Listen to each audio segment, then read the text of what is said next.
Today on Straight Talk Africa, a discussion and analysis on the state of human rights in the African Great Lakes region. That discussion is coming up next right here on Straight Talk Africa.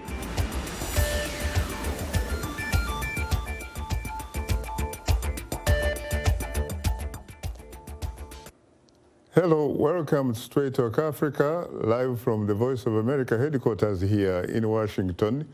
I am Shaka Ssali, and today we are discussing human rights in Africa's Great Lakes region. In 2019, human rights demonstrations were plentiful across Africa, while the causes of the protesters' grievances are varied. Many were often met with a harsh response from security forces. VOA producer Paul Ndiho has more in this report, narrated by Zoe Liudaki.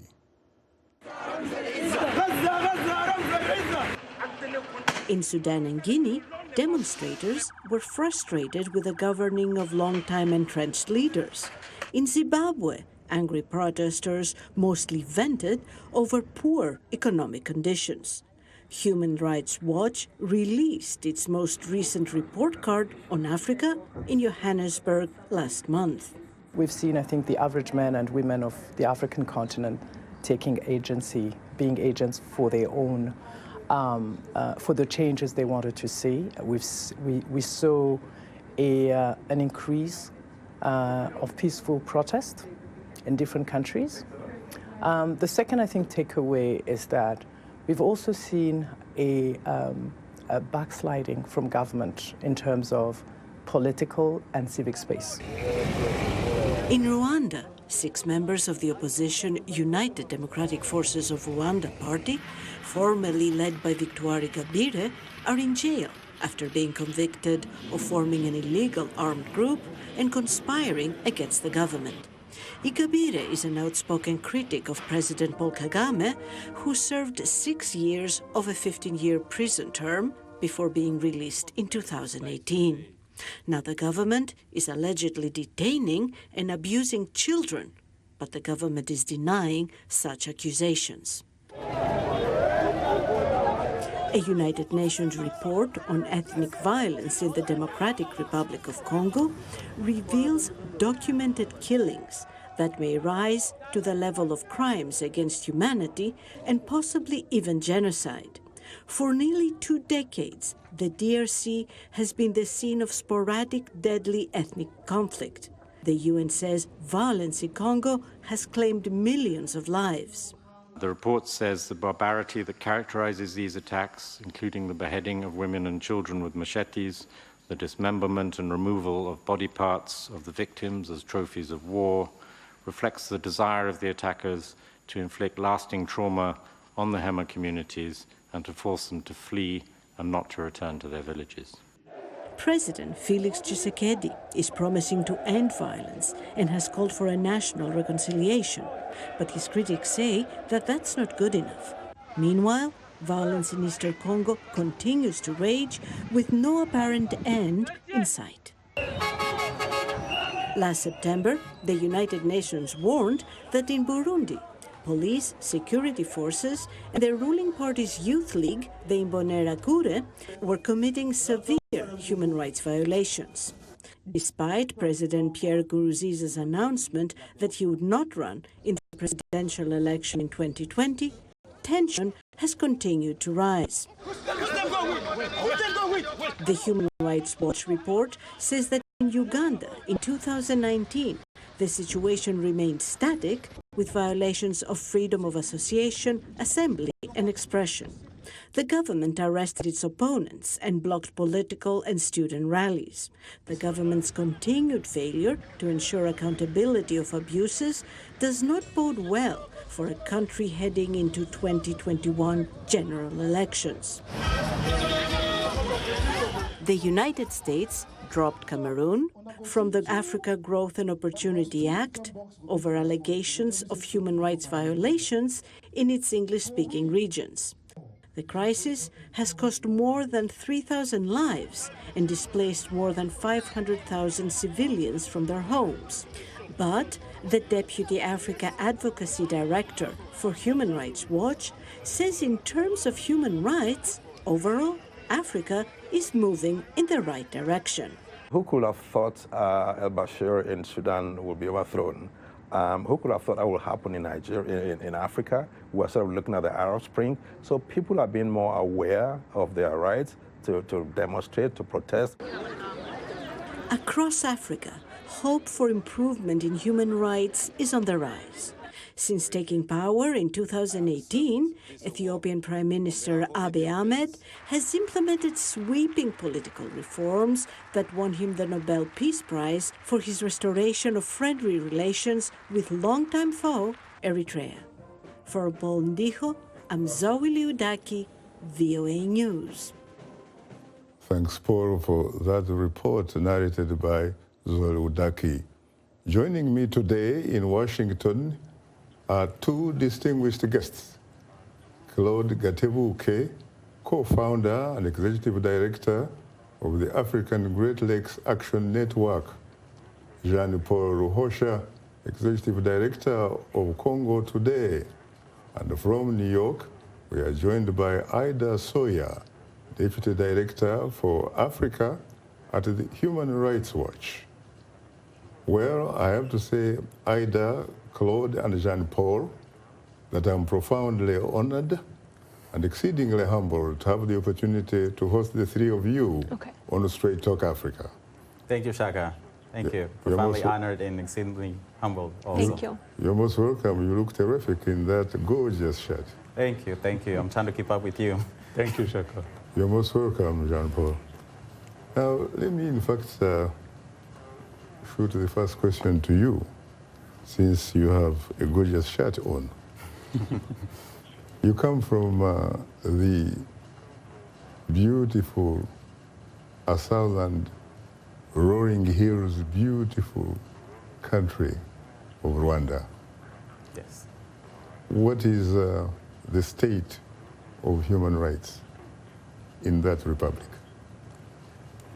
The analogy that I would use for what's happening in terms of human rights in Rwanda and in the region is the heart of Africa is bleeding, because there is so much egregious violations of human rights in the country from the top to the bottom. I'll give you a few examples. Just last week, a report came out. We've known this for a long time, of basically people being criminalized for being poor, beggars, what do you street mean vendors. For being poor? So Rwanda's known for having the cleanest streets and everything, you know, a very beautiful, clean country. But the cost has been the violations of human rights, where people are rounded up, street children, street vendors, homeless people, and other people being rounded up and taken to these detention centers, one in Gikondo known as Kwagachinya. It's basically a torture chamber. They're held there, no trials, and then they're thrown back on the streets and they are rearrested again to keep the streets clean, to keep a nice image. On top of that, to keep the streets clean, clean for who? Clean for the foreigners and the visitors and the tourists. And the Rwandan elite? And yes, the Rwandan leaders, the elite and the rich.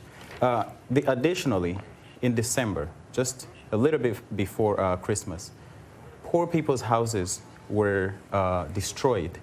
And what they said was the reason they destroyed those houses, and there was no place for them to go. Some of them were basically homeless right outside of their homes because of the placement of their homes on the hills.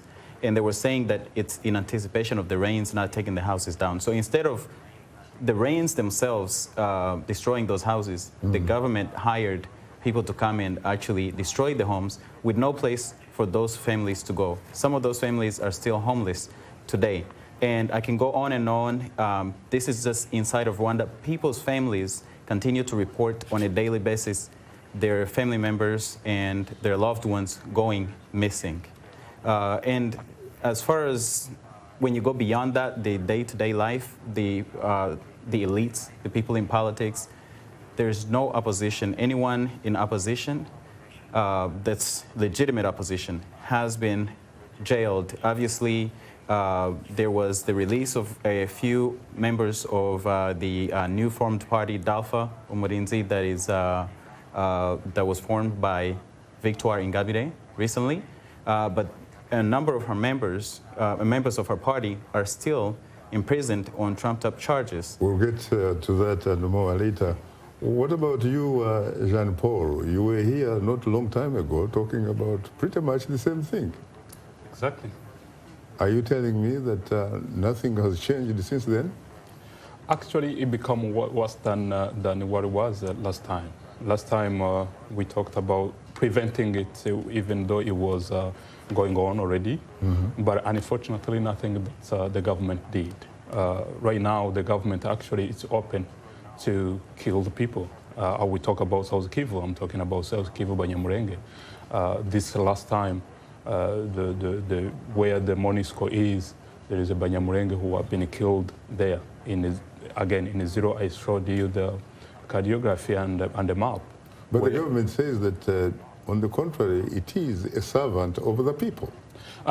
Unfortunately, it's not at this time. They get umbrella of Mai Mai. There is a Mai Mai in coalition. What I seen on the report of human rights, it didn't include all the details. What is Mai Mai? You keep talking about Mai Mai, and Mai Mai has featured very prominently, especially during the last decades of civil wars in the Democratic Republic of Congo. It is sometimes referred to as a militia, and sometimes referred to as an ethnic group or community or something. What exactly is Mai Mai? Mai Mai, it's a coalition of the other ethnics, which is the Bafurero, Babembe, Banyindu, and the Bavira. They have a coalition as an enemy. And what does Mai Mai mean? Does it mean water or what? It means water. Very interesting. Yeah, it means water. Like Maji in the context of Tanzania. Exactly. It's that context. But what they do, it's killing people. And now they formed a coalition with Redi Tabara and the FNL and the Forebu. Those are Burundian rebels. And why are they killing people?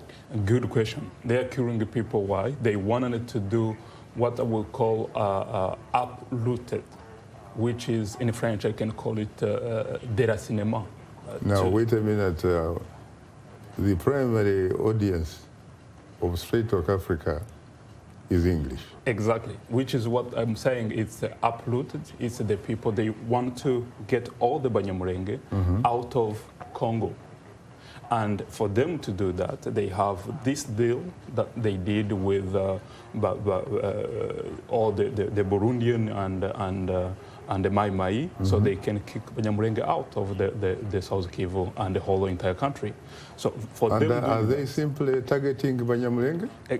Extremely Banyamulenge. I saw what Human Rights Watch did, but they didn't include all the details. And who is targeting the Hema? Who's targeting the Hema? It's about Hindu that are trying to do that. And the Hema also are Tutsi. Remember that we have the same issue.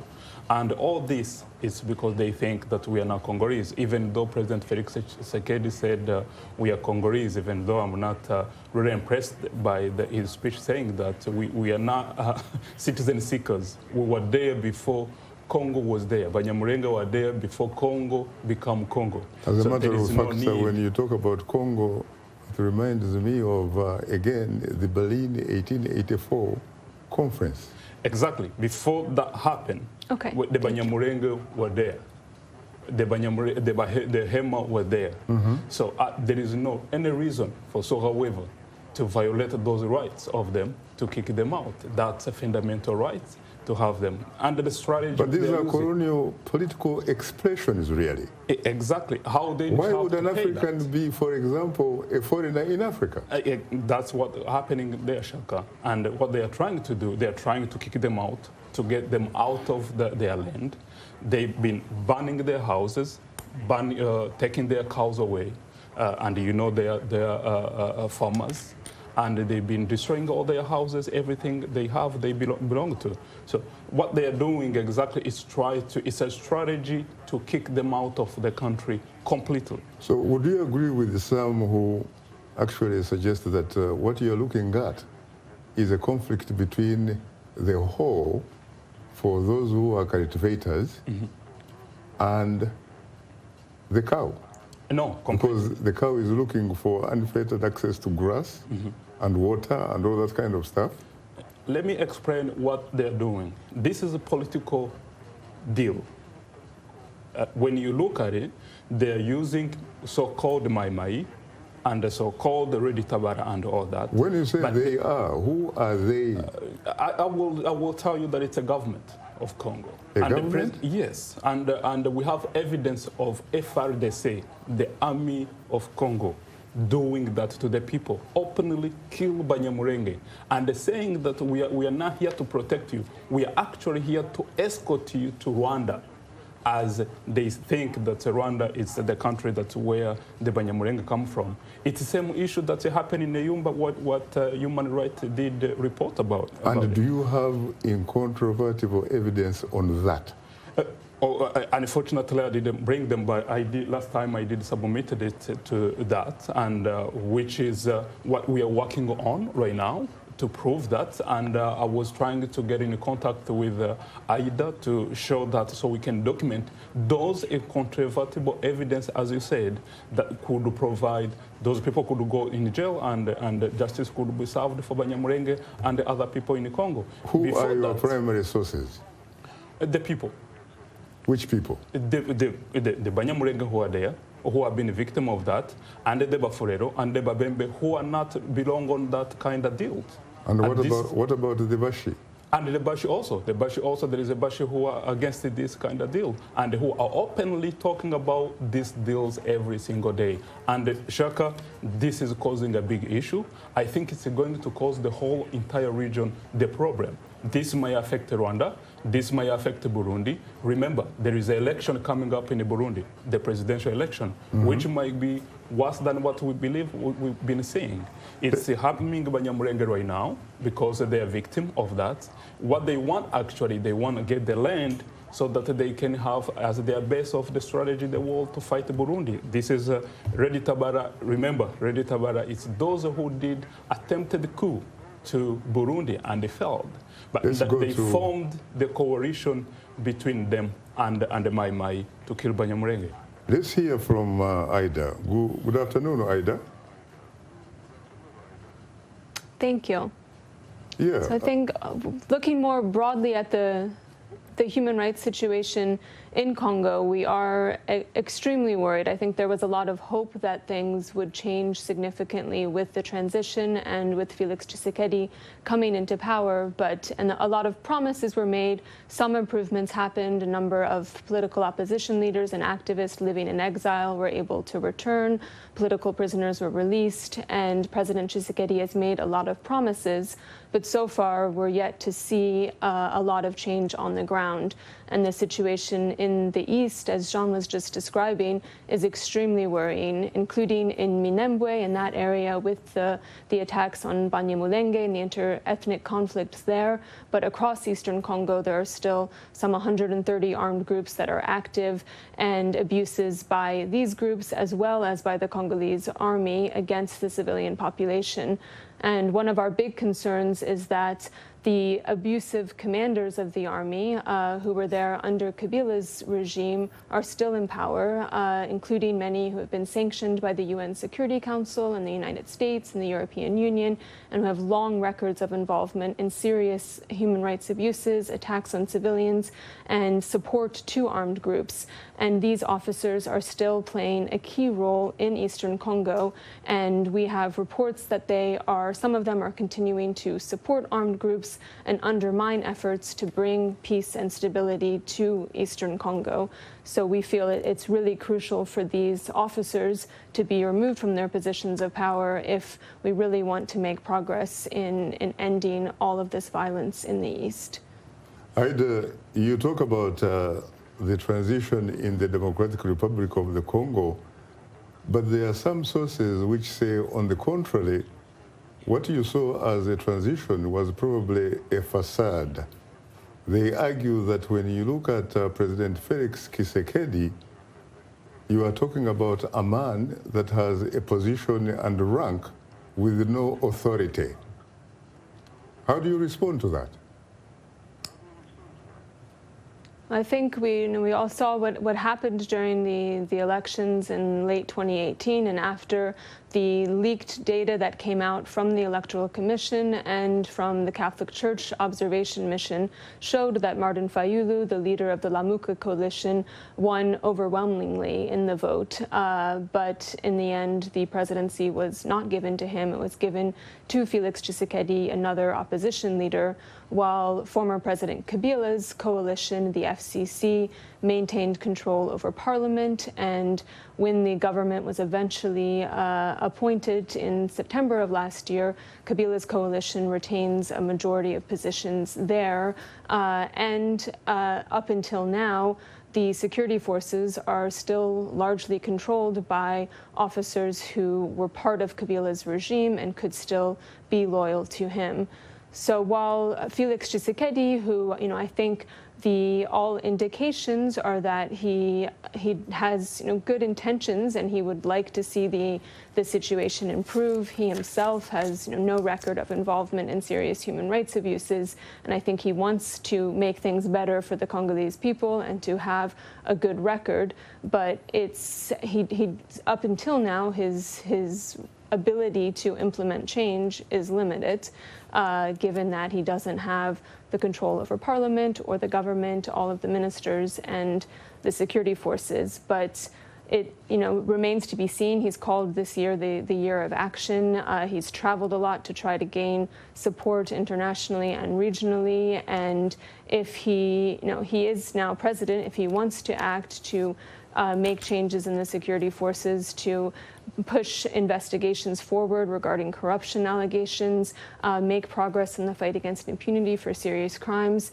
he does have the authority to do that. And we and others have urged him to try to act and try to really change the system and show that he is independent and different from the former Kabila regime, which was associated with so many widespread human rights abuses.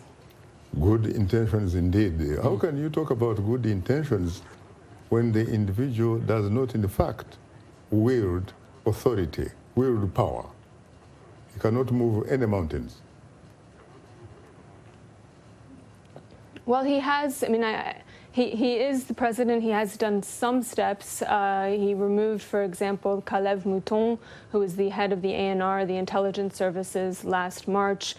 He was seen by many to be the architect of repression under Kabila and responsible for the crackdown on the opposition and peaceful protesters and activists. So removing him from his position of power was an important step.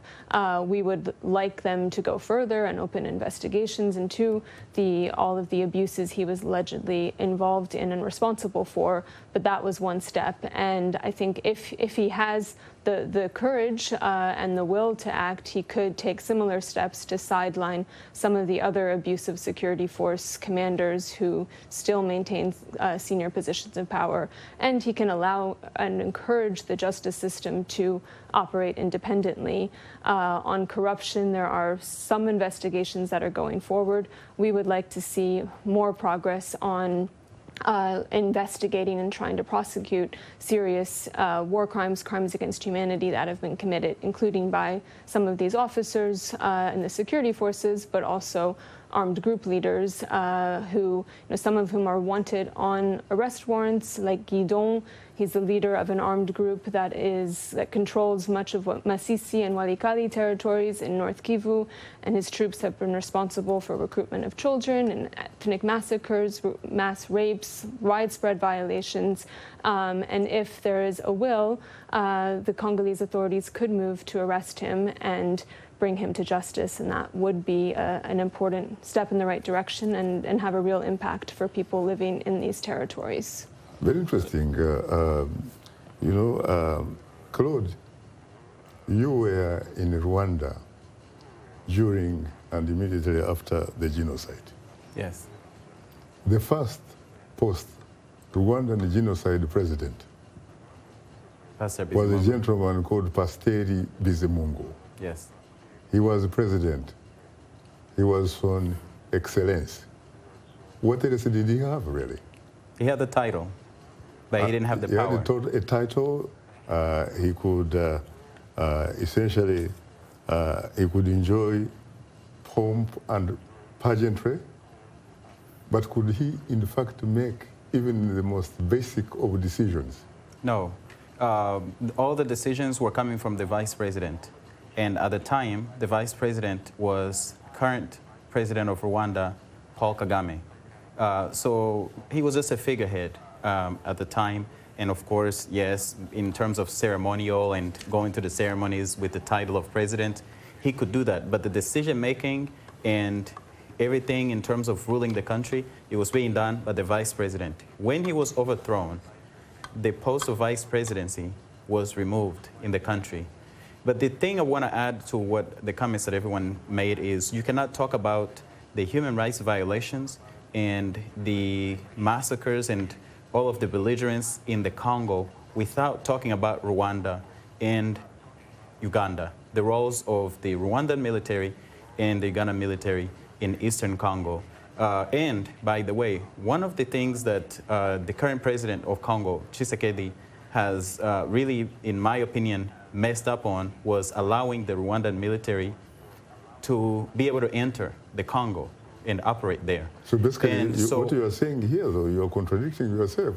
If in fact President Tshisekedi did have that kind of power, but to allow the Rwandan army to come in onto Congolese territory, then it seems to me he's exercising power. He signed the papers, just like President Bizimungu was signing the papers. But we know who holds power in Congo today is still Kabila. He controls the whole government. And he was installed in the Congo by Rwandan troops. You look at the parliament in Congo. Look at the impunity that he has. He will tell you that his party won the election. Exactly. And he still has impunity, right? Did they win the election? Based on the reports that we saw, Tshisekedi didn't win the election. And Tshisekedi was installed by Kabila. And today, the same deals that Kabila made with Kagame, Tshisekedi is making the same deals. And that makes Eastern Congo really dangerous. The Red Tabara that you were talking about is sponsored by Rwanda.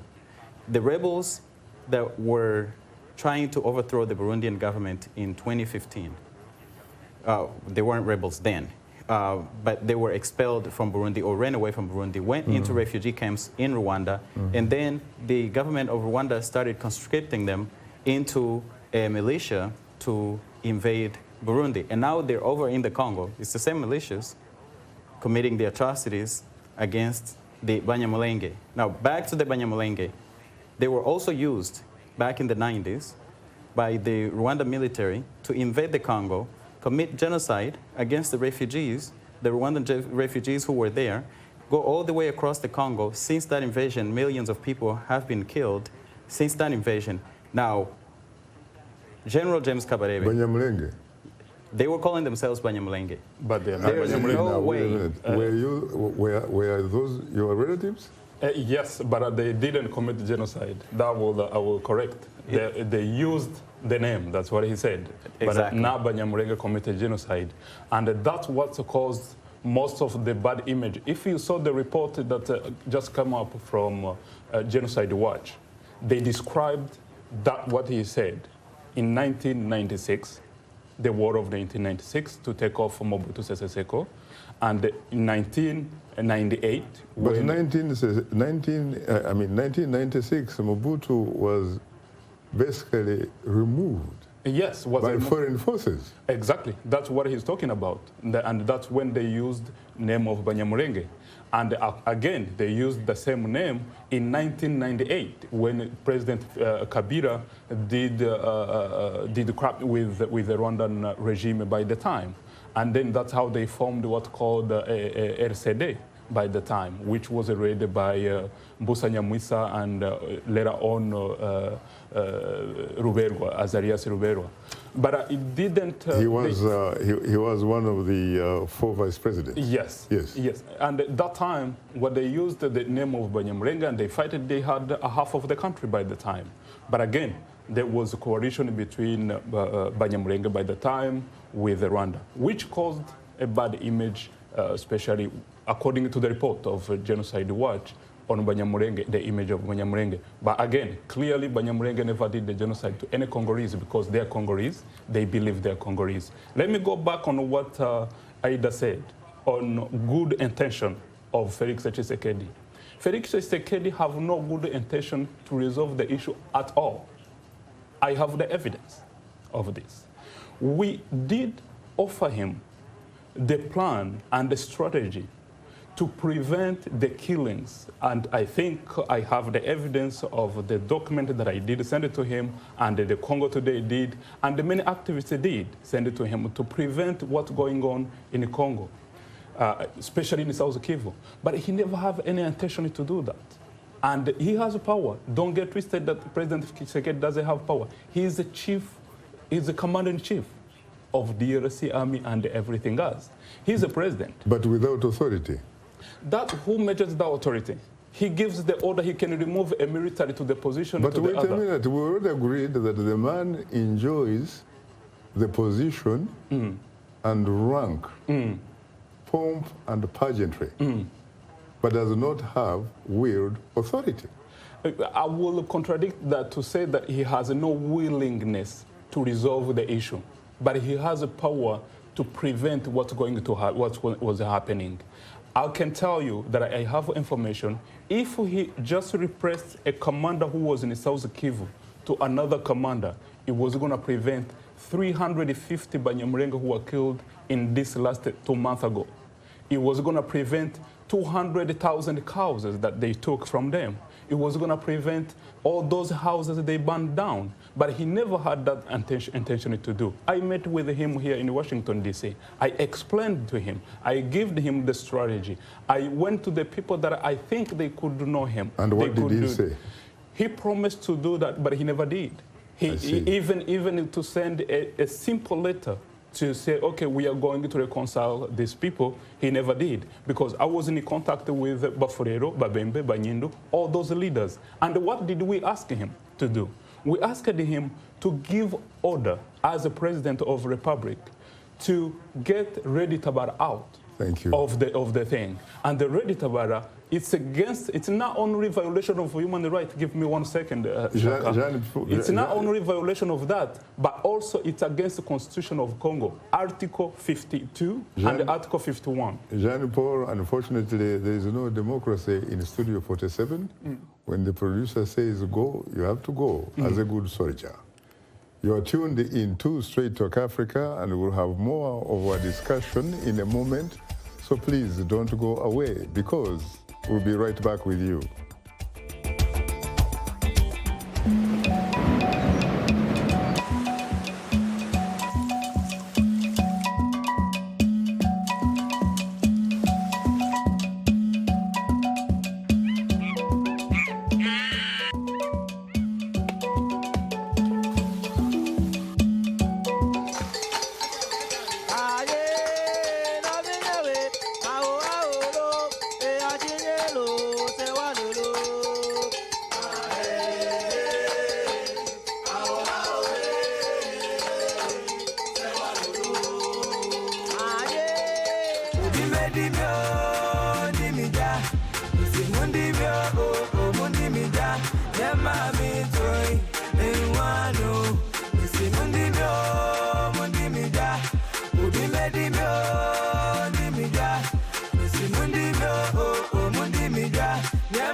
Now let's look at what's on tap for next week's program.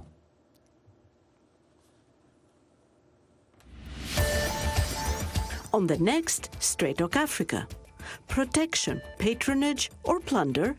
A new book examines how colonialism influenced the development of the Ugandan kingdom of Buganda.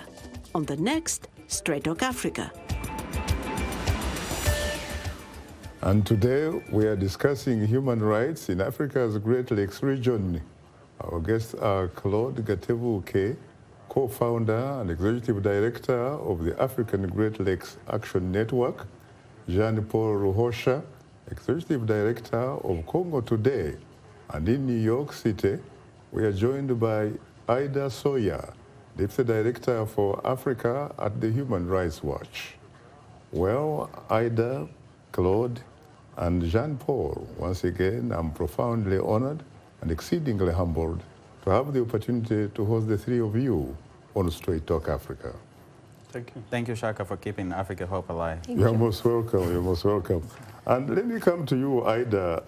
Ida, you seem to be under very serious criticism here, especially from your fellow panelist, Jean-Paul, talking about you said that you thought that the DRC President, Felix Tshisekedi, may have good intentions. How do you know, for example, that he may in fact have good intentions? Do you have the ability to read his heart, or has he at some point told you that he does? Well, I don't know, exactly what's in his head, but I have met with President Tshisekedi since he came into office, and he did make a number of commitments about what he hoped to do. He's made public commitments. Even before he was president, as an opposition leader, he had made some commitments about wanting to improve the situation. But that doesn't mean that he has the ability or the courage or the will to take the actions that are needed to actually make those changes a reality and really end the human rights abuses, improve the situation for the people across Congo. So I think that, remains to be seen.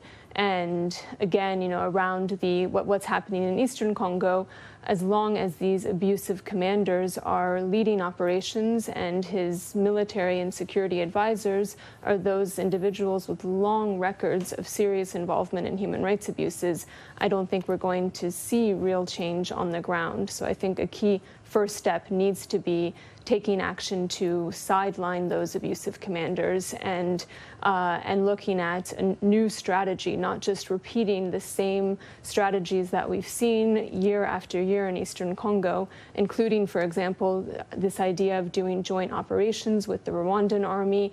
What we've seen for the past 2.5 decades, whenever the Rwandan army intervenes in Eastern Congo, whether it's to support a rebellion in the east or whether it's to deploy officially and carry out operations supposedly against armed groups, the FDLR and others, it's always the Congolese civilian population who pays the price and who suffers the most. So I think that is a very dangerous strategy, and I hope that it doesn't move forward too much further, because we've seen in the past what cost the Congolese people could pay.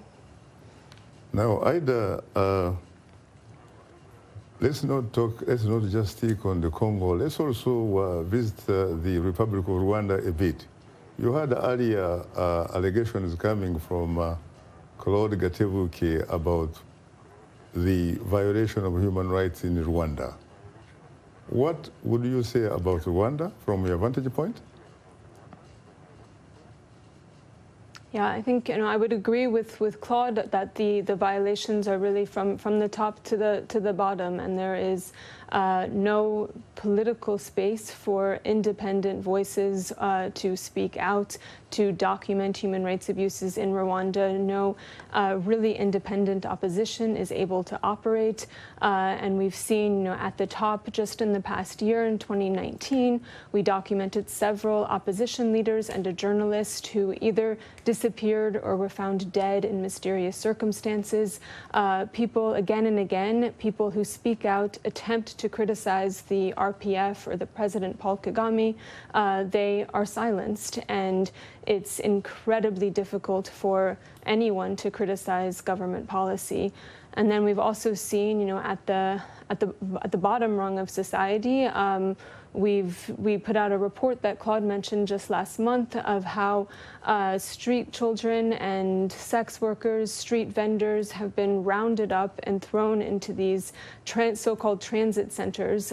We documented especially the case of this Gikondo transit center, where kids are held in deplorable conditions. They don't have access to a lawyer. They aren't charged with the crime, but some of them are held for months with little food, little access to health care, there. And this is, the other side, as Claude mentioned, of the clean city streets of Kigali that Rwanda likes to present to visitors and others. But this is coming at a price. We've also documented in recent years, we put out a report about how suspected petty criminals in rural parts of Rwanda were summarily executed. People who were accused of stealing bananas or stealing a bicycle or a cow were rounded up and killed by security officials, and apparently in an attempt to send a message that if you do anything wrong or if you resist authority, this is the price you can pay. We also continue to document illegal detention and allegations of torture, including in unofficial and official military detention facilities of suspected opponents or people suspected of being associated with the FDLR or other armed groups, and they're just held in incommunicado detention, no access to a lawyer, often without charge, and allegations of serious abuse during detention. So the human rights situation in Rwanda is extremely alarming, and unfortunately we aren't seeing any progress in a positive direction there. Ida, how do you respond to Rwandan government officials who will say that what you are really talking about, that the conclusions of your research that you say you found out are essentially reflections of what they would characterize as creative accounting? Tell us a bit about your methodology.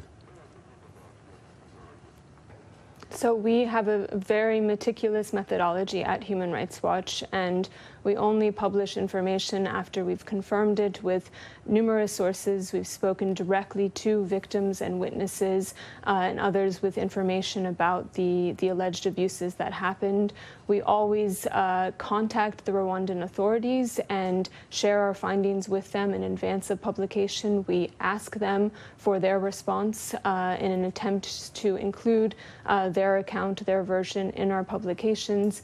And we stand by our findings. There are lots of rumors out there and allegations, but we dig further, and we only publish on something once we're very confident and we have numerous sources to back up our findings. I see. Let me come to you, Claude.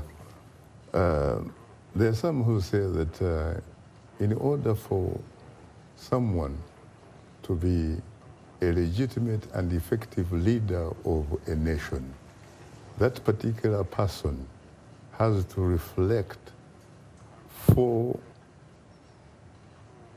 basic values.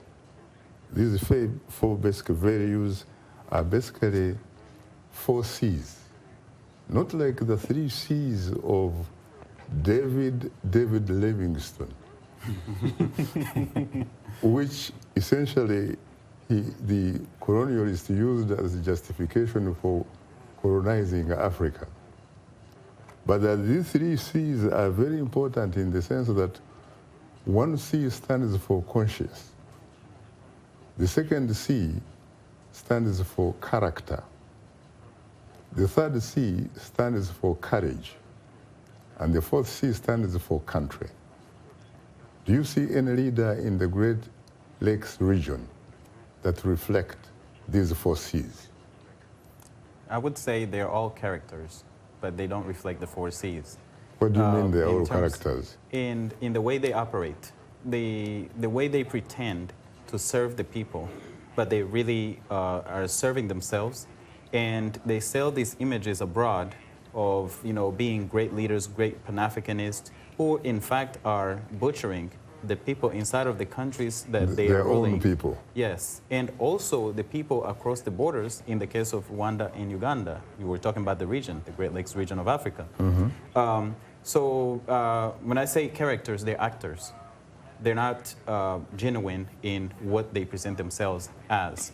Consciousness, there's no humanity. When we talk about the Great Lakes region, yes. Which countries are we really talking about here besides Rwanda, Democratic Republic of Congo, Uganda. And we're also talking about the Congo Republic, which used to be Congo Brazzaville. Yes. Are we also not talking about Tanzania, for example? Burundi, of course. And Kenya. Yeah. I still think, looking at the region, no one of those leaders meets the 4 Cs. No, they're not the 4 Cs, yes. But there have been some probably in the past who have probably met. I would say the 4 Cs. Julius Nyerere was a good example. Patrice Lumumba was another good example, very short-lived.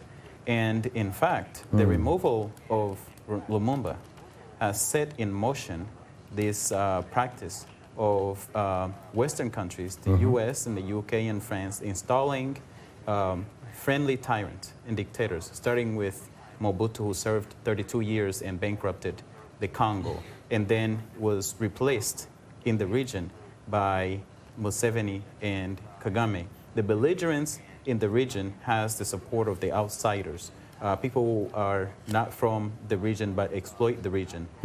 So it's a much bigger issue. But what we have is what is known in the region as nyamparas, or meaning puppets. Nyampara is a Kiswahili word for puppets.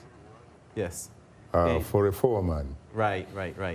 A supervisor who is essentially organizing the natives on behalf of his masters. Exactly. The foreign masters. And that's what we have in the region.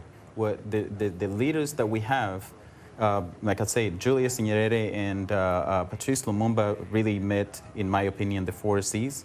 However, the ones that we have today, most of them in that region, are nyamparas. They are serving their puppet masters, and at the expense of the people. The masses are suffering, and the people are used as tools to access these resources and for them to keep their favors. What about you, Jean-Paul? I strongly believe I'm with him, what he said. Lumumba was the best leader who worked for the people. Don't forget one thing. You have to, which I will give an example for what Aida said. You cannot just talk about what you're going to do. But when it comes to the reality, you are not doing anything. Therefore, you are not going to meet all those 4 Cs. What they do, they actually sell themselves out there as if they're business marketing doing, and then they don't serve people. But look at a man, for example, like Major General Paul Kagame, the president of Rwanda. I remember a few years ago, a former US president who happened to be a very good president of the United States, Bill Clinton, was essentially touting him as perhaps one of the world's best leaders.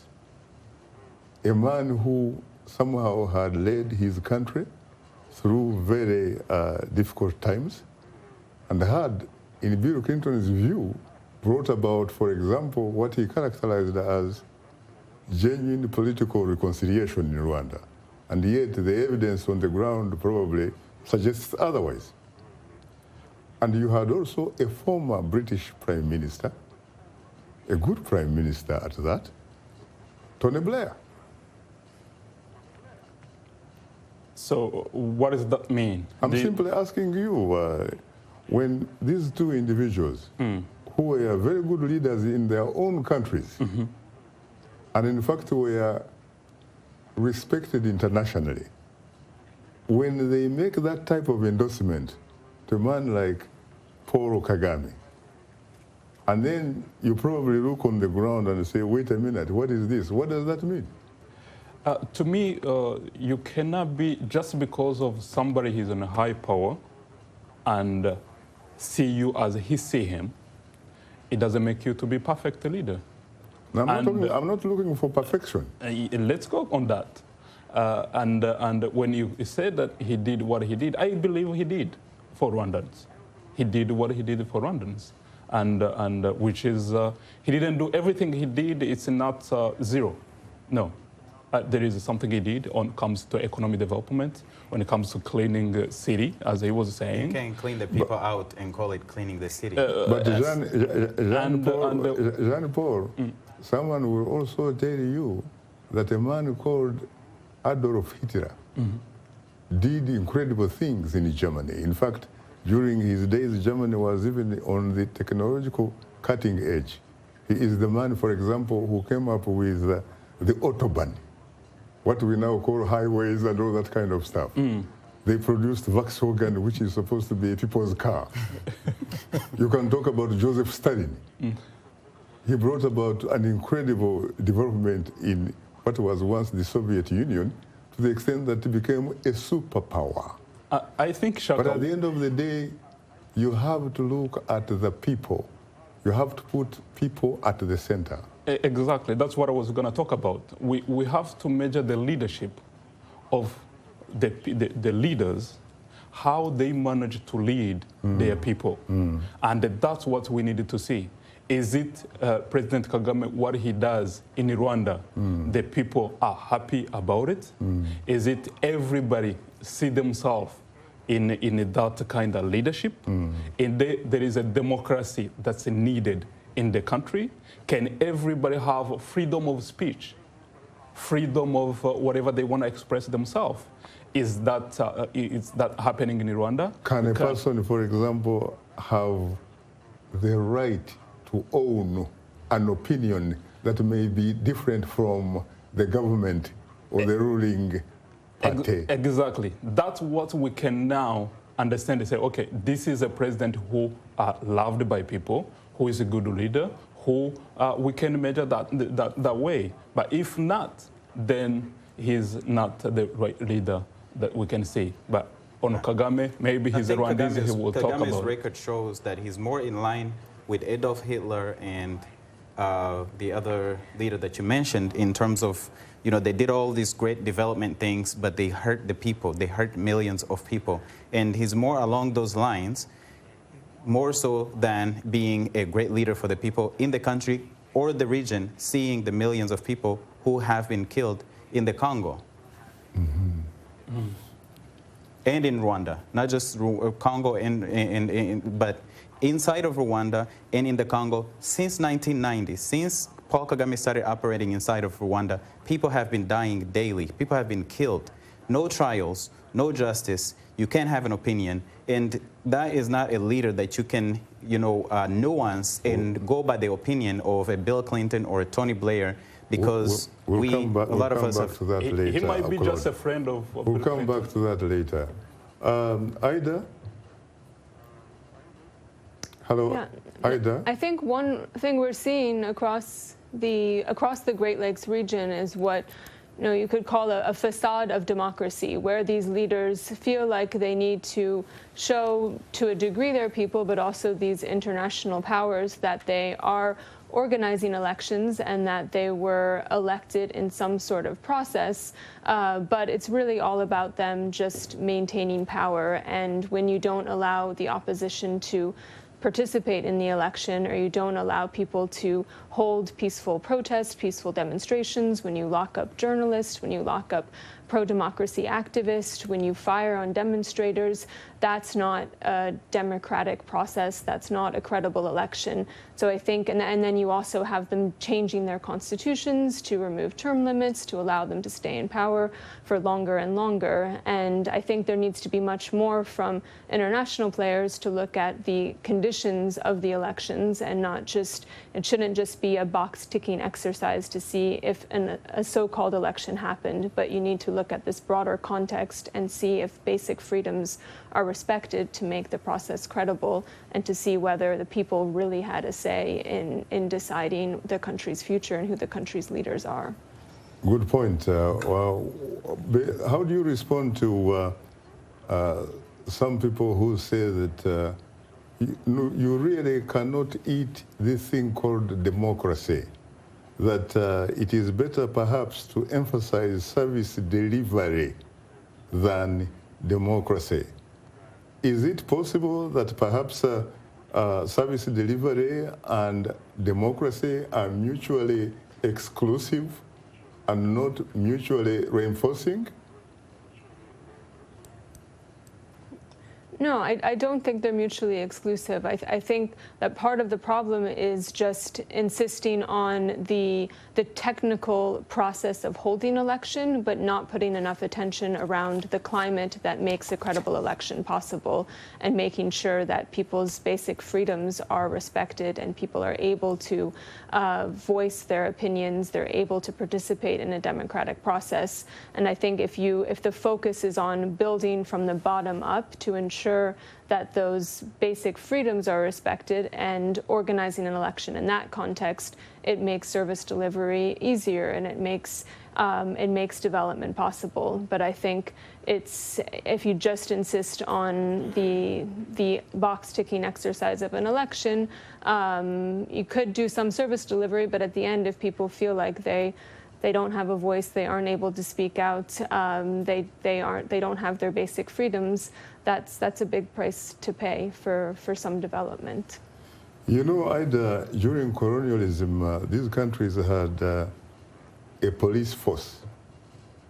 And indeed, the institution was called a police force because, in fact, its role was to force the natives, essentially, to service the colonial system. And when these countries regained political independence, some of these countries changed their constitutions and changed the wording and called it police service, meaning the police institution as a law enforcement agency was in fact supposed to be serving the people. And yet, when you look at the behavior, nothing really has changed. So yeah, I think it's clear that so much of go ahead, please. So much of the abuse that we are seeing today by the police and other security services, you can see the roots in the colonial legacy and all of the abuse that characterized the colonial regimes. And these regimes were all about just profiting the colonial master and taking out the resources and using the people of these countries essentially as slaves or forced labor to bring profit to the colonial powers. And when you had the transitions that eventually happened to independence, a lot of these security services sort of continued in the same practices that some of the colonial forces used, where they were more preying on the population instead of protecting the population. Well, unfortunately, time happens not to be our best ally, and on that note, our guests today were Claude Gatebuke, Jean-Paul Ruhosha, and Ida Sawyer. Thanks to our audience for tuning into Straight Talk Africa. In the meantime, get better, not bitter, the Great Lakes region, and please remember to keep the African hopes alive.